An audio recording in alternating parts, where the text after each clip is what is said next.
a ver, lo que estaba tratando de decir es, y estoy de acuerdo contigo, es que en la narrativa, por ejemplo, y en el teatro, fue más fácil, fue mucho más fácil expresar los criterios sociales, sobre todo en el siglo XIX y como bien dices a principios del siglo XX con todas las novelas que has mencionado.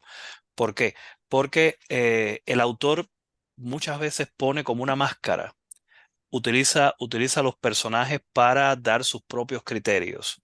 En el caso de la poesía, si comparas la poesía del siglo XIX con la narrativa que se produjo en el siglo XIX, la poesía queda, sobre todo la poesía femenina, queda muy por debajo. ¿Por qué? Porque tenía ese problema del yo. La poesía también estaba el canal de comunicación. La poesía se publicaba muy fácilmente, se publicaba en periódicos, se leía en tertulias y muchas veces las leía el propio escritor, las leía el propio autor. ¿Y qué ocurría? Que había como una especie de miedo, pienso yo, a la hora de enfrentarse abiertamente a un público de esa manera. ¿Mm? Estaba también la opción del seudónimo literario, estaba la opción del anonimato, y por eso es que también muchos poemas se publican con un seudónimo o de manera anónima. La propia Juana de Ibarburo, cuando empieza a escribir, empieza escribiendo con seudónimo, con un seudónimo que creo que era francés, el seudónimo.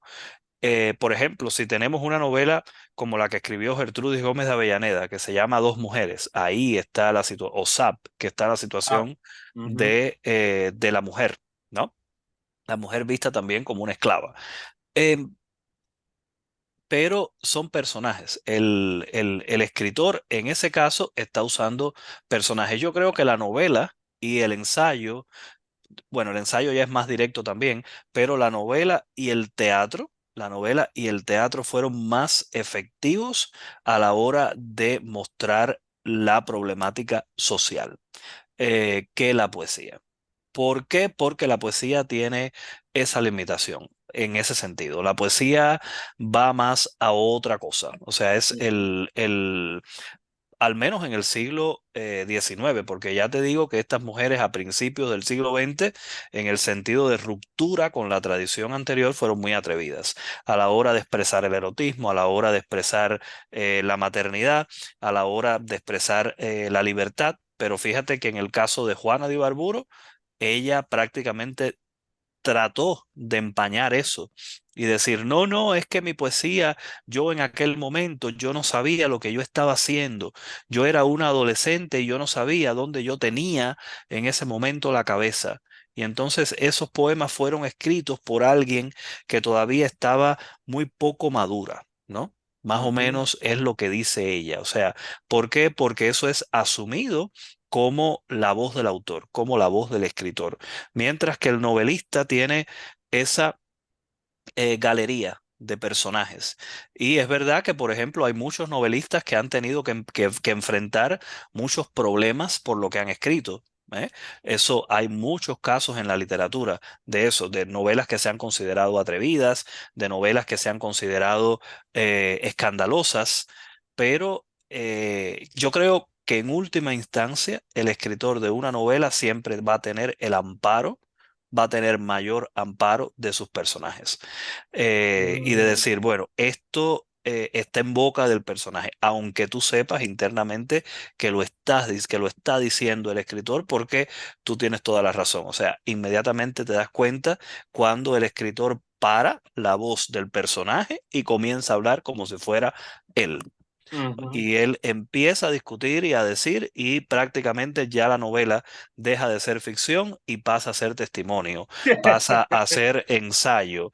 Y tú dices, bueno, esta persona ya paró el discurso del personaje y no me está contando la vida del personaje, me está contando su opinión, me está contando sus ideas. Yo me acuerdo cuando yo empecé a escribir hace ya varios años y iba a un taller literario, a un workshop que se hacía en mi ciudad. Era eh, en una librería, todos personas que estábamos comenzando y el taller era impartido por Aida Bar, que es una escritora, ha venido acá a los Estados Unidos y también cubana, trabaja el tema de la mujer en sus obras y ella impartía el taller literario.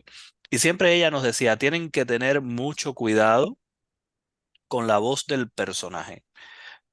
¿Por qué razón? Porque los escritores corremos el riesgo de apoderarnos del personaje, secuestrarlo y decir lo que nosotros queremos decir, cuando muchas veces no viene eso a colación o de acuerdo con la historia. Entonces hay que tener contención, hay que tener cuidado. Al menos de que también puede ser tu intención, porque si uno está escribiendo una novela testimonio, también el otro día veía una entrevista con Miguel Barnett, el escritor cubano que Ujú. escribió Canción de Rachel, Gallego, Biografía de un eh, la cimarrón. biografía del Cimarrón, de Esteban Montejo, el personaje este, sumamente interesante porque él convirtió la vida de estos personajes, de Esteban Montejo, de Rachel, que también hay una película que se llama La Bella de la Alhambra, que según dice Barnett fue muy diferente, la hizo el primo de él, eh, Enrique Pineda, que es el primo de Barnett.